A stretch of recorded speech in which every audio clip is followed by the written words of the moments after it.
आज पुनः हम बात करेंगे राष्ट्रीय नवल टाइम्स के चैनल पर, जो आज 6 अगस्त 2023 को बात करेंगे सीनियर एडवोकेट सुरेश चंद्र शुक्ला जी से कई मुद्दों पर, जो वो बताएंगे हमें। सर नमस्कार। सर नमस्कार। सर, ये आजकल राहुल गांधी की बड़ी चर्चा है और लोग कह रहे हैं कि राहुल गांधी पुनः फिर संसद में बैठेंगे, मोदी जी का घेराव करेंगे और उनकी सज़ा माफ़ कर दिया सुप्रीम कोर्ट ने। तो सर ये क्या प्रकरण है पूरा, क्योंकि जनता जानना चाहती कि सीनियर एडवोकेट है, आप विधिक सलाहकार हैं और काफ़ी विधि सम्मत हैं, तो हर तरीके से कानून का ज्ञान है, जनता आपको सुनती है हर प्रत्येक रविवार को। तो अब आप बताएँ कि राहुल गांधी की सज़ा के मामला क्या है, कैसे इनकी बहाली होगी या सिर्फ स्टे हुआ है? देखिए, राहुल गांधी को 2 साल की सज़ा हुई थी मानहानि केस में।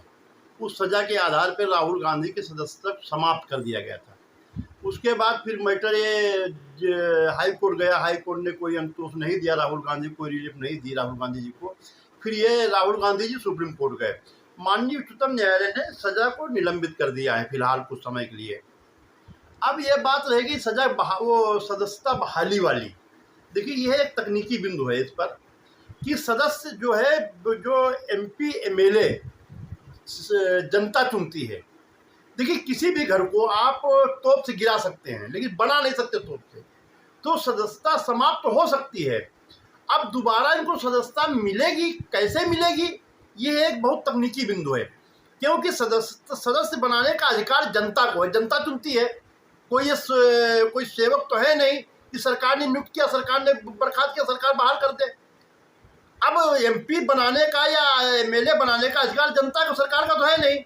तो अब यह बिंदु है, कैसे होगा ये, सरकार कैसे दोबारा इनको MP बनाएगी?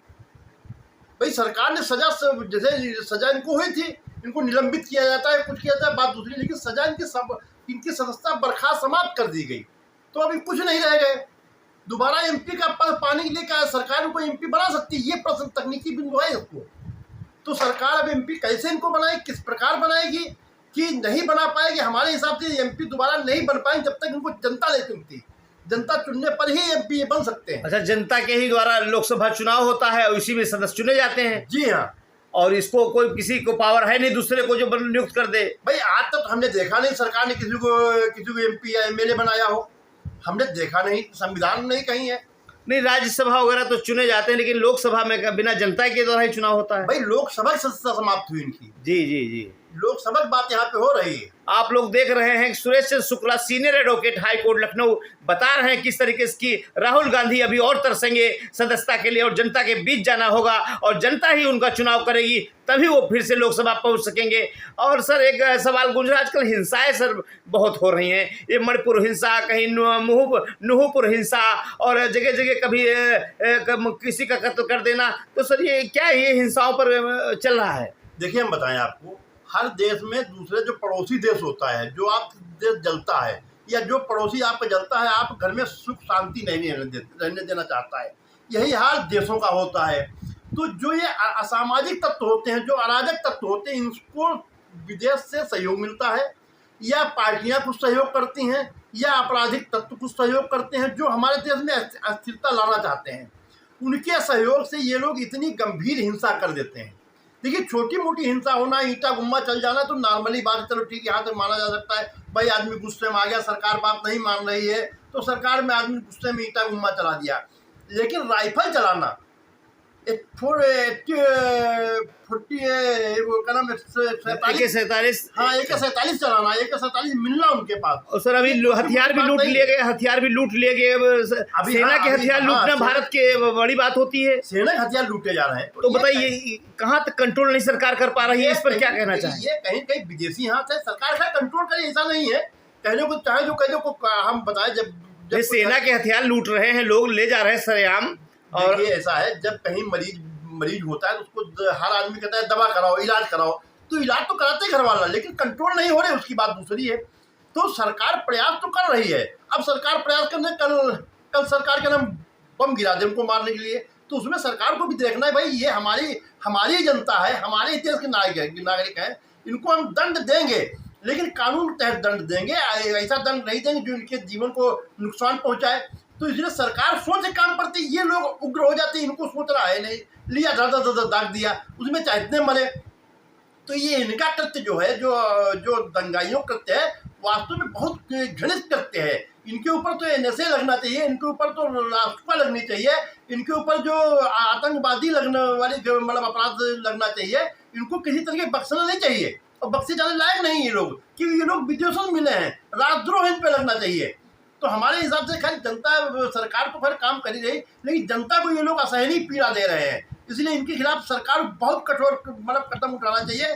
कोई इनके साथ मर्सी नहीं की जानी चाहिए सरकार द्वारा। आप देख रहे हैं सुदर्शन शुक्ला जी बता रहे हैं किस तरीके से उन्हें कठोर और दंडात्मक कार्रवाई सरकार को करनी चाहिए, और वो कर भी रही है। सरकार पूरी तरीके से सक्रिय है और वो कर रही है, उनको मुंह तोड़ जवाब दे रही है। सर एक और आखिरी सवाल और सर गूंज रहा है, ये जो रूस और यूक्रेन युद्ध का मामला है, क्या इसका कभी अंत होगा या नहीं होगा, या यूं ही चलता रहेगा, या बम गिरते रहेंगे लोग, मतलब क्या कभी इसकी कभी सीमा का अंत होगा?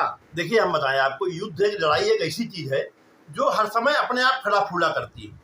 आपने एक झापड़ मारा, उन्होंने दो मारे, आपने 4 मारे, तो इस तरीके से लड़ाई चलती है। लेकिन यहाँ पे यह एक बहुत अहम बिंदु है कि एक देश को 31 देश लड़ा रहे हैं खाली दूसरे देश को खत्म करने के लिए। यह एक गलत परिपाटी है। देखिए 2 लोग लड़ रहे हैं, दोनों बीच में बैठ के मध्यस्थता करनी चाहिए, किसी का लड़ाई को सहयोग नहीं करना चाहिए। अगर कि ये नाटो देशों को सहयोग करना है तो उनके विकास हम करें, उनकी जनता को पढ़ाएं, उनकी जनता को उद्योग दें, उनकी जनता को मतलब जीवन दें, जो चाहे जीवन रक्षक दवाइयाँ दें, लेकिन हथियार नहीं देने चाहिए। अब जहाँ तक रहेगा युद्ध की इतनी विभीषिका हो रही है, उसके परिणाम यहाँ भी आ रहे हैं। ऐसा नहीं जो ये टेम्परेचर बढ़ रहा है, देखिए सबसे ज़्यादा ऑक्सीजन समुद्र में है, समुद्र में ही वो क्या नाम ड्रिल कर रहे हैं, युद्धाभ्यास कर रहे हैं, तो समुद्र में जब बम गिर रहे हैं तो ऑक्सीजन समुद्र की भी मर रही है ना। ऑक्सीजन धीरे धीरे खत्म हो रही, देखा जाए तो आप देखिए ऑक्सीजन लेने में कितनी आपको कठिनाई हो रही है। तो युद्ध जो है बहुत विनाशकारी है, और खत्म होने के बाद हमको लगता है जब तक अमेरिका अपना हाथ नहीं खींचेगा तब तक युद्ध नहीं खत्म होगा। खत्म उसी स्थिति में होगा, या तो अमेरिका पूरा क्या नाम यूक्रेन पूरा विनाश हो जाएगा, या रूस विनाश हो जाएगा। अमेरिका युद्ध खत्म होने ही नहीं देगा। तो यहाँ देखा जाए तो हम ये बात मतलब कहेंगे, स्पष्ट तौर पर कहेंगे, अमेरिका चाहता अच्छा हमारा सहयोगी हो, लेकिन अमेरिका काम यहाँ पे पूरा शकुनी वाला है। उसको युद्ध बिल्कुल बंद करा, कोई सहयोग करना ही नहीं चाहिए। आज सहयोग करना बंद करे, कल से युद्ध बंद हो जाएगा। आप देख रहे हैं किस तरीके से सुरेश शुक्ला जी ने बताया कि किस तरीके से कैसे कैसे जवाब दिया। आपने पढ़ा, हर चीज़ का कानूनी ढंग से उन्होंने जवाब दिया कि जिसको भी सज़ा दी जाए उसको कानून के तहत हमारा सरकार देती है, और हर एक पर बेबाकी से अपनी आवाज़ बुलंद करने वाले रखने वाले श्री सुरेश शुक्ला को हम देख रहे थे राष्ट्रीय नवल टाइम्स पर। सर बहुत बहुत धन्यवाद आपका, thank you sir, very kind of you.